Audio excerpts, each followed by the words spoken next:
हम हार्दिक अभिनंदन और स्वागत करते हैं माननीय श्री राजभूषण चौधरी जी का, केंद्रीय राज्य मंत्री, जल शक्ति मंत्रालय, भारत सरकार।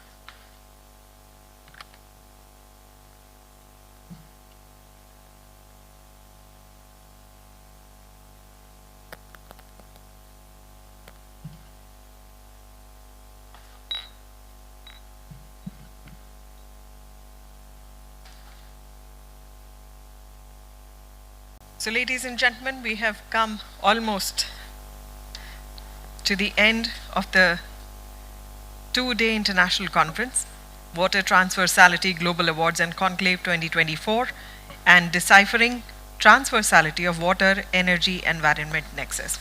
We'd like to share with the Honorable Minister, sir, that we have had deliberations over the last 2 days, and we have had policyholders, we have had stakeholders, we have experts all under one roof trying to solve this existential crisis which seems to be looming very near future. So it gives me great pleasure in requesting the Honorable Minister, sir, to please join us on stage. Ladies and gentlemen, please join me in welcoming him. We warmly welcome Shri Rajbhushan Chaudhary, Honorable Minister of State, Ministry of Jal Shakti, Government of India. May I request Dr. Arvind Kumar, President, India Water Foundation, to please accompany the Honorable Minister onto the stage.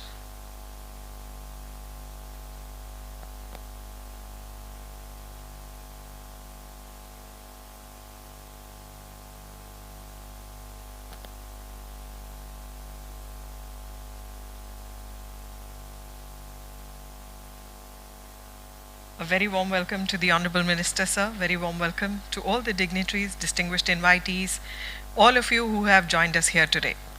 So, since this is also the valedictory and we will also have the award presentation ceremony in this evening's function, we first start by inviting Dr. Arvind Kumar, President, India Water Foundation, to kindly share his thoughts on this momentous occasion and also welcome the Honorable Minister.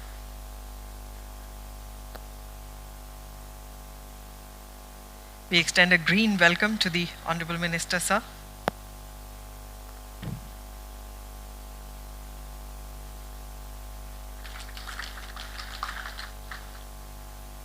We have just been joined by Shri Amit Ghosh, Additional Secretary, Ministry of Social Justice and Empowerment, Government of India. He'll be joining us shortly.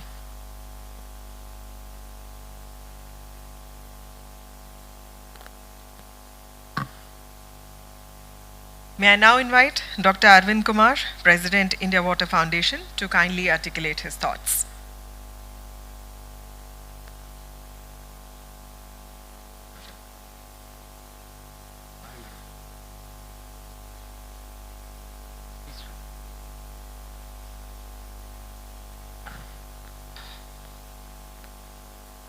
Shri Rajbhushan Chaudhary जी, मैं आपका बहुत बहुत स्वागत करता हूँ। माननीय मंत्री हैं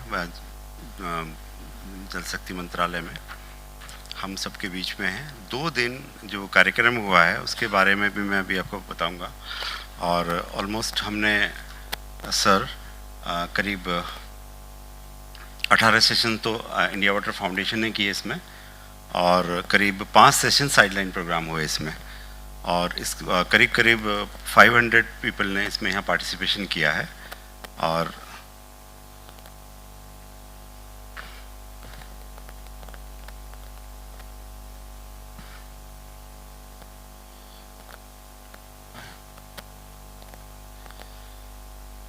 मैं अभी एडिशनल सेक्रेटरी साहब हैं जब मिनिस्ट्री ऑफ सोशल जस्टिस में, उनका भी वेट कर रहा हूँ sir. He is on the way.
देश के कोने-कोने से और विश्व के कोने-कोने से जो लोग आए हैं यहाँ पे, कुछ लोगों को यहाँ अवार्ड भी मिलेंगे। आई थिंक 47 अवार्ड्स हैं, इंडिविजुअल के कैपेसिटी पे हैं, कुछ इंस्टीट्यूशंस हैं, कुछ बच्चों को भी अवार्ड मिलेंगे यहाँ पे, और कुछ स्टेट गवर्नमेंट भी हैं जिनको विभिन्न विभिन्न कैटेगरीज में अवार्डेड किया जाएगा। तो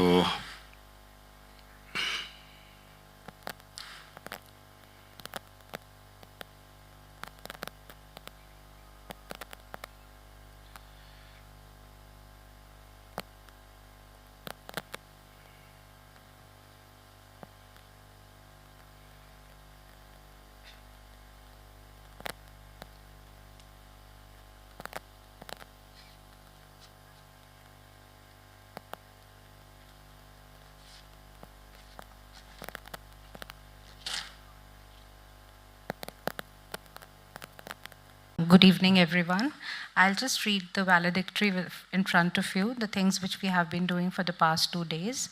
And so this program was in collaboration with the Ministry of Power, Ministry of Jal Shakti, and Ministry of Social Justice and Empowerment.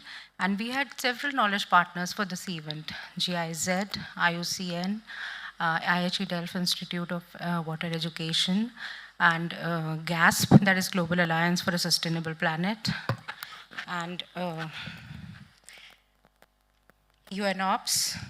And the key themes which were discussed during these 2 days were the water, energy, environment nexus, especially related to water circularity, industrial water use efficiency, ecosystem restoration, decarbonization, net zero targets, green hydrogen production, disaster risk management, renewable energy. So this was a full agenda. We had a lot of sessions, somewhere around 18 sessions, which India Water Foundation organized in this hall. Then there were side events which were organized by GIZ. There was a side event by IUCN. There was a side event by ISID, and that is the Institute for Studies on Industrial Development. Then there was a side event by UNOPS. And all of these side events were especially on the nexus topics, on the work they are doing on the ground, how they are collaborating with different agencies like the government, civil society, industry, etc., etc. So the agenda of this does not end with this conference, but it continues along with this.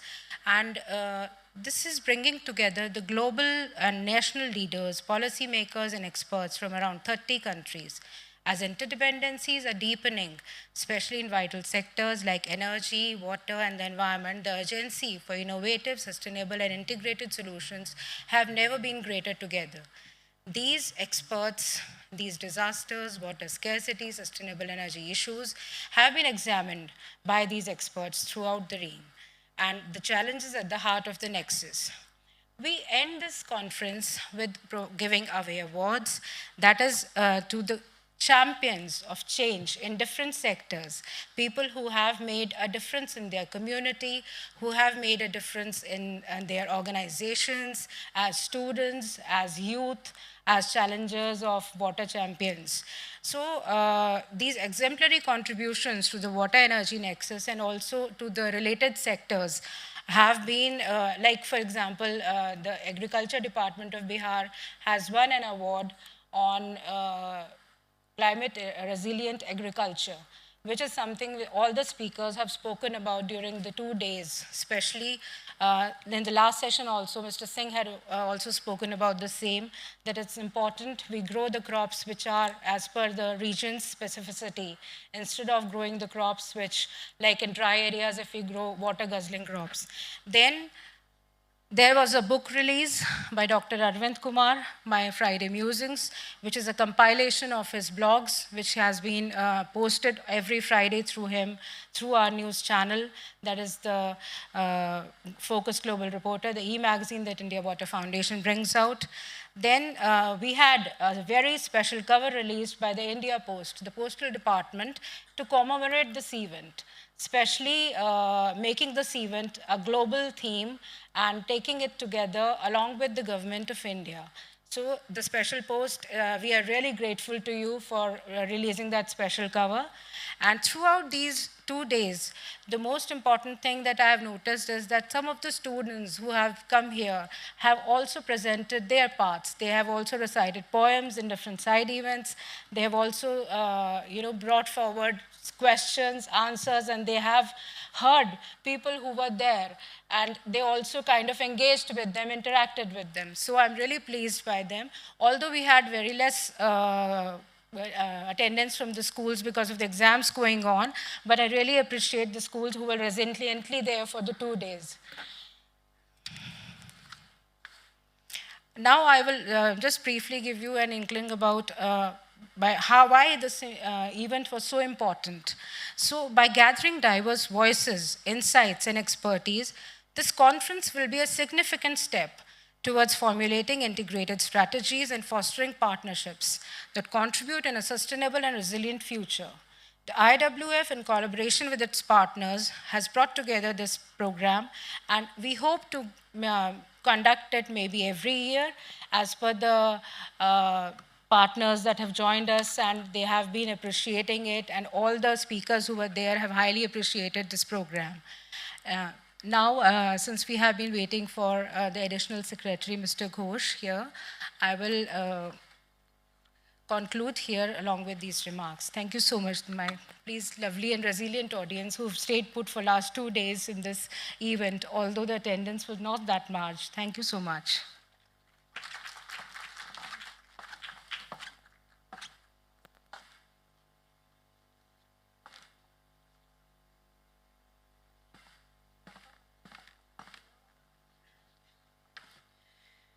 Dhanyavad, ma'am.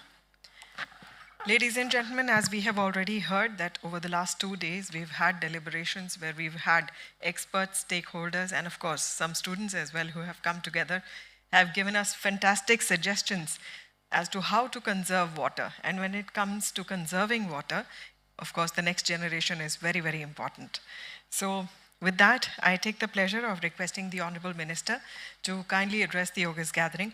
मैं माननीय मंत्रीवर से अनुरोध करूंगी कि वे कृपया सभा को संबोधित करें. जोरदार तालियों से स्वागत कीजिए.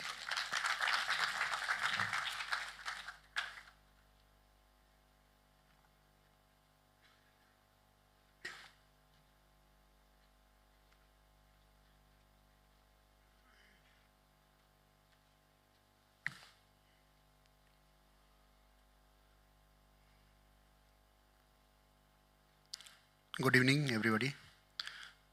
आज के इस वाटर एनर्जी इन्वायरमेंट नेक्सस कार्यक्रम में उपस्थित हैं डॉक्टर अरविंद कुमार जी, जो प्रेसिडेंट हैं इंडिया वाटर फाउंडेशन के. इस कार्यक्रम में उपस्थित आप तमाम हमारे जल संरक्षण से संबंधित हमारे जितने भी यहाँ पर पदाधिकारीगण हैं, आज के इस कार्यक्रम में आना मेरे लिए एक सम्मान की बात है कि इतना महत्वपूर्ण विषय है ये विषय सिर्फ न भारत के लिए ही सिर्फ बल्कि पूरी दुनिया के लिए बहुत महत्वपूर्ण है, क्योंकि water resource management, climate change और सस्टेनेबल डेवलपमेंट एक ऐसा मुद्दा है जिस पर पूरी दुनिया आज काम कर रही है. इसलिए इस कार्यक्रम में आना मेरे लिए एक गर्व की बात है. और मैं एक ऐसे क्षेत्र से आता हूँ जहाँ मानसून के समय में पानी की अधिकता से परेशानी होती है, बाढ़ की स्थिति उत्पन्न हो जाती है. मैं बिहार से आता हूँ, मुजफ्फरपुर से, और गर्मी के दिनों में पानी की कमी के कारण बहुत सारे नलकूप जो भी हैंडपम्प के सिस्टम है सूख जाते हैं. तो दोनों तरह की मार झेलनी पड़ती है, पानी की अधिकता का भी और पानी की कमी की भी. इसलिए हमारे लिए ये मुद्दा बहुत ही अहम है. आज मैं इस अवसर पर वाटर रिसोर्स मैनेजमेंट के अलग अलग पहलुओं पर चर्चा करना चाहूँगा और उन चुनौतियों पर भी जिनका हमें सामना करना पड़ता है. साथ ही उन उपायों का भी हम जिक्र करेंगे, चर्चा करेंगे, जिन्हें हम वाटर सिक्योरिटी और सस्टेनेबिलिटी के लिए अपना रहे हैं. जैसा कि हम सब जानते हैं कि दुनिया का 18% आबादी भारत में निवास करता है और पानी की बात करें, सिर्फ ड्रिंकिंग वाटर की बात करें तो ओनली 4% सेफ ड्रिंकिंग वाटर हमारे पास है। इसलिए ये वाटर जो है हमारे लिए एक बहुमूल्य संसाधन है और इस संसाधन का संरक्षण करना हमारे लिए बहुत ही महत्वपूर्ण है और इसको प्रभावी ढंग से मैनेज करने के लिए भारत ने इंटीग्रेटेड वाटर रिसोर्स मैनेजमेंट की अवधारणा को अपनाया है। आज नदियों, झीलों, ग्राउंड वाटर और अन वाटर बॉडीज़ के मैनेजमेंट में इंटीग्रेटेड दृष्टिकोण पर बल दिया जाता है। इंटीग्रेटेड वाटर रिसोर्स मैनेजमेंट यह सुनिश्चित करता है कि वाटर रिसोर्स सभी क्षेत्रों में समान रूप से वितरित हो, उसका इक्विटेबल डिस्ट्रीब्यूशन हो और यह स्थानीय समुदायों के जल प्रबंधन में भागीदारी को बढ़ावा दे। हम इस तरह सस्टेनेबल वाटर यूज़ की प्रथाओं को बढ़ावा दे सकते हैं।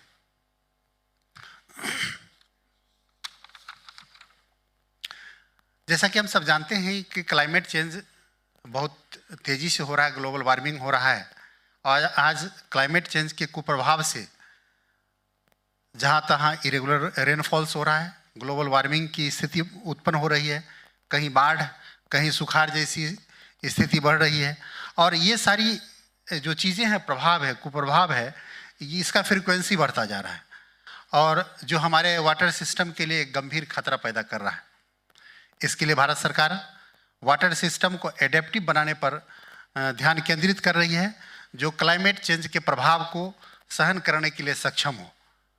इसमें हमारे इंफ्रास्ट्रक्चर के सुधार करना, रेन वाटर की हार्वेस्टिंग करना और क्लाइमेट रेसिलिएंट कृषि प्रथाओं को अपनाना शामिल है ताकि फ्यूचर जनरेशन के लिए हम वाटर रिसोर्स को सुरक्षित रख सकें।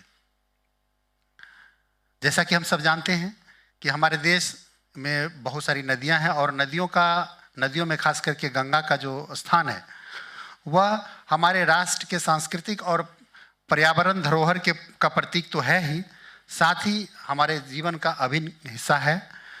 भारत सरकार ने नमामि गंगे कार्यक्रम के माध्यम से एक व्यापक प्रयास किया है कि हम गंगा और उसकी सहायक नदियों का रिजुविनेशन करें, उसकी सौंदर्यीकरण करें, उसकी सफाई करें और पुनः गंगा को जो अपनी मूल धारा में बहने की जो स्थिति थी उसको फिर से रेस्टोर करने का हम प्रयास करते हैं। और इस कार्यक्रम के माध्यम से हम जो नमामि गंगे कार्यक्रम के माध्यम से गंगा को प्रदूषण मुक्त करने और सस्टेनेबल वाटर मैनेजमेंट के प्रैक्टिस को बढ़ावा देने, बायोडाइवर्सिटी बहाल करने और नदी के वाटर क्वालिटी में भी सुधार। आपको जानकर बहुत आश्चर्य होगा कि पहले जब नमामि गंगे का कार्यक्रम स्टार्ट हुआ था उससे पहले जो TDS था गंगा के पानी का, वो TDS हज़ारों में हुआ करता था और आज जहाँ पर हम STP के माध्यम से और डिफरेंट टाइप के अवेयरनेस कार्यक्रम के माध्यम से जब गंगा की सफाई कर रहे हैं तो अब TDS 500 के नीचे आ रहा है। तो निश्चित रूप से ये एक बहुत बड़ा प्रयास है और हमारे यशस्वी प्रधानमंत्री नरेंद्र मोदी जी का एक विज़न है कि हम अपने नदियों को, खासकर गंगा के प्रति जो हमारी एक सांस्कृतिक विरासत भी है, तो उसको सहेजने का एक अच्छा प्रयास है। जहाँ तक ग्राउंड वाटर का सवाल है, हम सब जानते हैं कि भारत में ग्राउंड वाटर से हम इरिगेशन से लेकर ड्रिंकिंग वाटर से लेकर के और इंडस्ट्रियल जो आवश्यकता है उस पर निर्भर करते हैं, ग्राउंड वाटर पर ही निर्भर करते हैं बहुत जगह। इवन जो रूरल एरिया में आज भी सिंचाई के लिए हम 80% ग्राउंड वाटर पर डिपेंडेंट है और इसके कारण क्या हुआ कि एक्सेसिव एक्सट्रैक्शन के कारण और मिसमैनेजमेंट के कारण आज बहुत सारे जगह ग्राउंड वाटर का लेवल बहुत नीचे फॉल कर गया है, जिसके कारण बहुत सारी समस्याएं हो रही। हमारी सरकार ग्राउंड वाटर यूज़ को कंट्रोल करने और सस्टेनेबल वे में मैनेज करने और ग्राउंड वाटर को रिचार्ज करने के लिए अलग अलग तकनीकों को बढ़ावा देने का प्रयास कर रही है, जिससे वाटर यूज इफ़िशियंसी हो और हम एक स्मार्ट तरीके से वाटर का यूज़ करें ताकि ग्राउंड वाटर का दोहन नहीं हो। ग्राउंड वाटर का जो एक्सट्रैक्शन एक्सेसिव कर रहे हैं बहुत सारे शहरों में, मैंने देखा है खुद झारखंड के कुछ एरिया में अच्छी बिल्डिंगें बनी हुई है और लोग औने पौने दाम में बेचने के लिए बाध्य हैं, इसलिए कि पानी नहीं है वहाँ। तो ये पानी बहुत गंभीर समस्या। हमारे श्रद्धेय अटल बिहारी वाजपेयी जी कहा करते थे कभी कि अगला विश्व युद्ध जो होगा, ऐसे भी बहुत सारे वैज्ञानिकों का भी मानना है कि पानी के लिए होगा, लेकिन हमारे यशस्वी प्रधानमंत्री नरेंद्र मोदी जी ने जो काम किया है पानी पर, आप सबों के प्रयास से और जन भागीदारी के माध्यम से, तो मेरा मानना है कि अगर ये विश्व युद्ध हुआ भी तो भारत उस विश्व युद्ध से वंचित रहेगा, बचा रहेगा। ऐसा हमारे यशस्वी प्रधानमंत्री नरेंद्र मोदी जी ने प्रयास किया है। जहाँ तक वाटर के क्वालिटी की बात है और उसके पॉल्यूशन कंट्रोल की बात है, तो हम सब जानते हैं कि ये बहुत बड़ा चिंता का विषय है हमारे लिए। जो वाटर का पॉल्यूशन हो रहा है, हम लोग पहले अवेयरनेस नहीं थी, तो लोग क्या करते थे, पॉलीथीन से लेकर के आज भी बहुत सारे जगह पूजा की सामग्री नदियों में, खास करके गंगा में विसर्जित करने की एक प्रथा रही है, और जिसके कारण हम जिन नदियों की पूजा करते हैं उन नदियों को बदले में वहाँ जाकर के गंदगी फैलाने का काम करते हैं। हमारे पूर्वजों ने नदियों का पूजा करना इसलिए नहीं सिखाया कि हम जाकर के वहाँ सिर्फ भजन गाएं। उन्होंने इस माध्यम से ये बताने का प्रयास किया कि नदी हमारे जीवन का अभिन्न हिस्सा है और हम सबों को पानी का सम्मान करना चाहिए। उन्होंने वृक्षों की पूजा करने के लिए बताया। इसका मतलब था कि हम अपने प्लांटेशन पर ध्यान दें और जो हम पौधे हैं जो हमको ऑक्सीजन प्रदान करते हैं उनका संवर्धन करें, उनका संरक्षण करें, उनकी संख्या को बढ़ाएं ताकि जो एयर पॉल्यूशन है उससे हम बच सकें।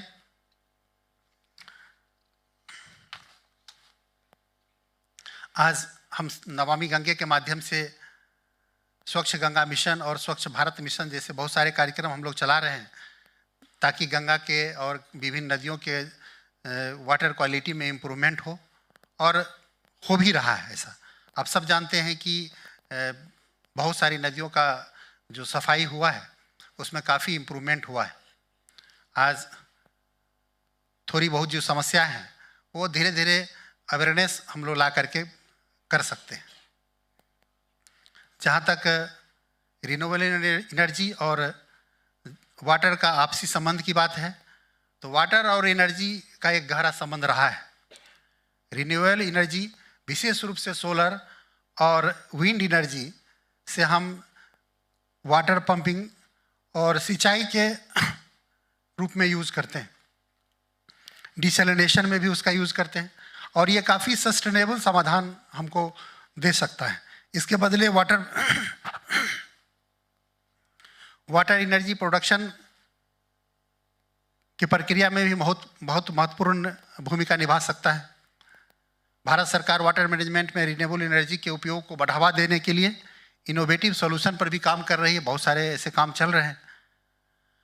और जहाँ तक वाटर सिक्योरिटी और क्लाइमेट चेंज के भी अच्छे एक गहरे संबंध तरीके रहे हैं, इसलिए हम अपने वाटर इंफ्रास्ट्रक्चर को मजबूत करने, डाटा आधारित निर्णय लेने की क्षमता को बढ़ाने और जलवायु प्रेरित परिवर्तनों के प्रति एडेप्टेशन की दिशा में काम कर रहे हैं।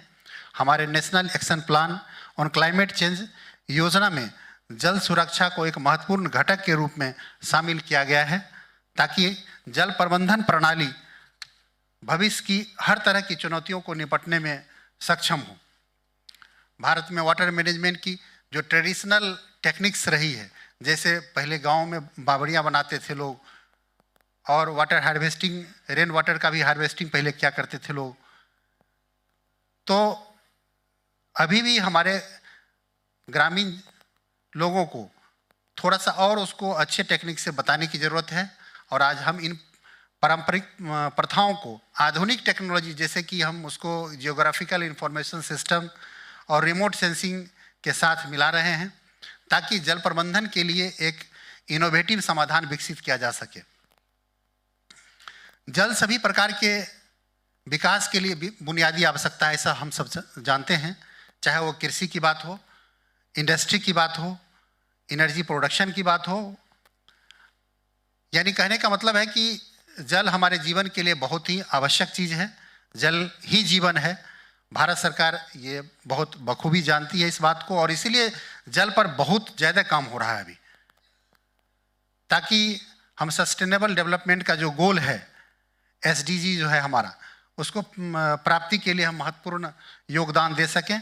हमारी नीतियां और कार्यक्रम जल सुरक्षित भारत निर्माण के लिए केंद्रित हैं, जहां प्रत्येक नागरिक को स्वच्छ और सुरक्षित जल उपलब्ध हो और जहां जल संसाधनों का सस्टेनेबल उपयोग भविष्य की पीढ़ियों के लिए सुनिश्चित किया जा सके। जहां तक जल प्रबंधन की नीति और उसके फ्रेमवर्क की बात है, तो effective administration and policy framework water resource की लॉन्ग टर्म स्टेबिलिटी सुनिश्चित करने के लिए एक महत्वपूर्ण कदम सरकार ने उठाया है और भारत की राष्ट्रीय जल नीति जल संसाधन प्रबंधन के समग्र दृष्टिकोण, जल के प्रभावी उपयोग, जल संसाधनों की रक्षा पर जोर देती है। हम जल वेस्टेज को रोकने, इक्विटेबल डिस्ट्रीब्यूशन सुनिश्चित करने और जल प्रबंधन में कम्युनिटी पार्टिसिपेशन को प्रोत्साहित करने के लिए कानूनी और नियामक ढांचे को मजबूत कर रहे हैं। इसी क्रम में भारत के यशस्वी प्रधानमंत्री नरेंद्र मोदी जी ने जल संचय जन भागीदारी कार्यक्रम अभी हाल ही में सितंबर 2024 में स्टार्ट किया है। इसके तहत हम इंफ्रास्ट्रक्चर बिल्डिंग कर रहे हैं, बहुत सारे जगह पॉन्ड्स बना रहे हैं जन भागीदारी के द्वारा।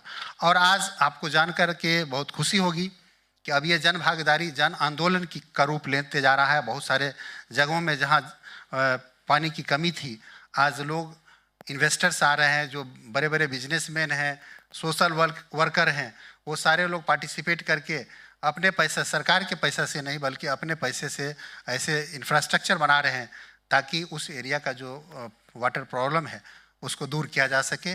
और मेरा मानना है कि अगर कोई बेस्ट गिफ्ट हो सकता है आने वाली पीढ़ी के लिए, तो एक सेफ ड्रिंकिंग वाटर की अवेलेबिलिटी अगर रहे तो निश्चित रूप से हम अपने आने वाली पीढ़ी के लिए एक अच्छा गिफ्ट दे सकते हैं। अंत में मैं यह कहना चाहूँगा कि जल सुरक्षा केवल संसाधन प्रबंधन का मुद्दा नहीं है, बल्कि यह सस्टेनेबल डेवलपमेंट का एक आवश्यक घटक है।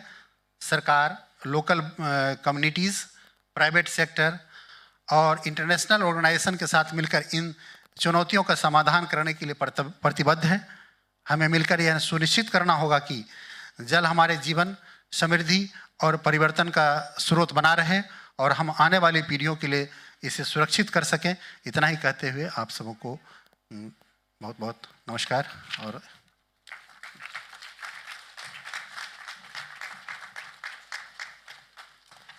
हम माननीय मंत्रीवर के आभारी हैं कि आपने विषय वस्तु का संज्ञान इतनी सहजता और सरलता के साथ लिया। धन्यवाद।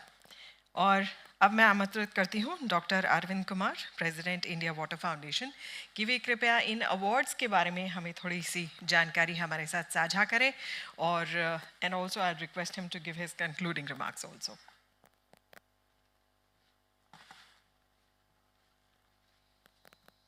So, good evening everyone. Honorable Minister Sir Rajbhushan Chaudhary, Ministry of Jal Shakti. So I giving a honest speech, a vote of thanks, and to end this validity section. We all come to closing moment of the International Conference on Deciphering Transversity of Water, Energy, Environment Nexus. Now we move towards Water Transversity Awards. I stand before you with a deep sense of pride, gratitude, and renewed purpose. For past 2 days, we have shared not just a space, but a collective vision of what where water and lifeblood of our planet is respected and protected and sustainably managed for the benefit of all.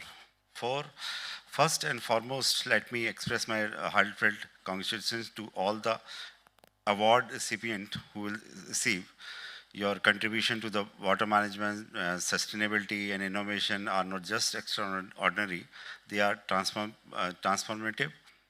You have turned challenges into opportunity, barriers into bridges, and most importantly, idea into impactful solutions. Today we celebrate your achievements, but let me assure you the legacy of your work extends far beyond this moment. This conclave has been much more than a gathering. It has been a convergence of minds, a melting pot of ideas and beacon of hope. We have explored the intersections of water with technology, energy, health, and environmental sustainability. We have deliberated on challenges ranges from inequality, inclusivity, to the growing pressures of urbanization and climate change. Most importantly, we have reaffirmed our shared commitment to safeguarding this most vital resource for generation to come. As we close, I would like to reflect on these three key takeaways. Collaboration on the foundation of progress. First, this conclave have demonstrated that no single entity, nation, or organization can tackle the water crisis alone.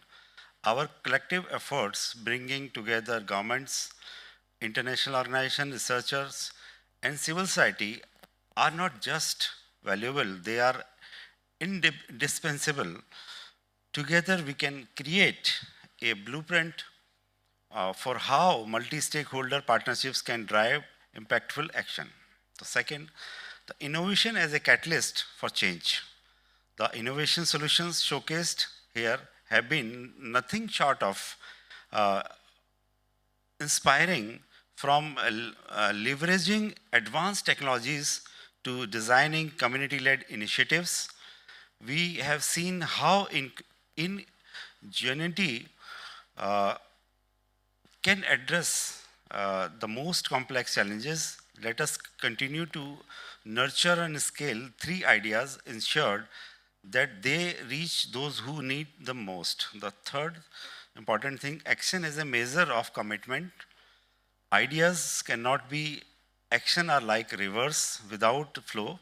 As we leave this conclave, let us remind ourselves that the real work will begin now.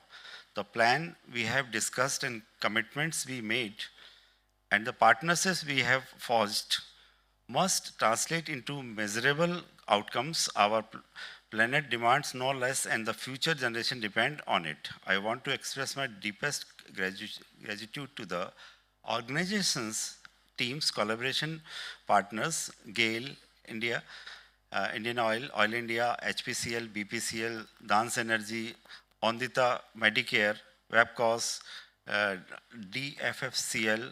I also thank all the knowledge partners, Global Alliance for Sustainable Planet, World Water Council, IHE Delft, Institute of Water Education, ICID, ISID, UNOPS, GIZ, IUCN, and Embassy of Israel. We are grateful to the supporting ministries, the Ministry of Jal Shakti, Ministry of Power, and the Ministry of Social Justice and Empowerment of the Government of India. Your dedication and hard work have turned into conclave into a landmark event. We will share the proceedings with the respective ministries as directed by the Honorable Minister. To every participant, whether you contribute by the speaking, presenting, or listening, your engagement has been invaluable. Each of you is a custodian of this mission, and I urge you to carry the momentum of this conclave into your respective fields, communities, and spheres of the influence. As we all, the Water Transparency Award and the conclave, let this not to be end, but a beginning, a call to action that resonates across boundaries, culture, and disciplines. Together, let's build a future where water is not a source of conflict, but a wellspring of prosperity, equality, sustainability. Thank you for your commitment, your collaboration, your vision. Safe travel, and may meet again soon, not just a color, but so partners unite in vital. Thank you very much, and we will start the award ceremony. Thank you very much.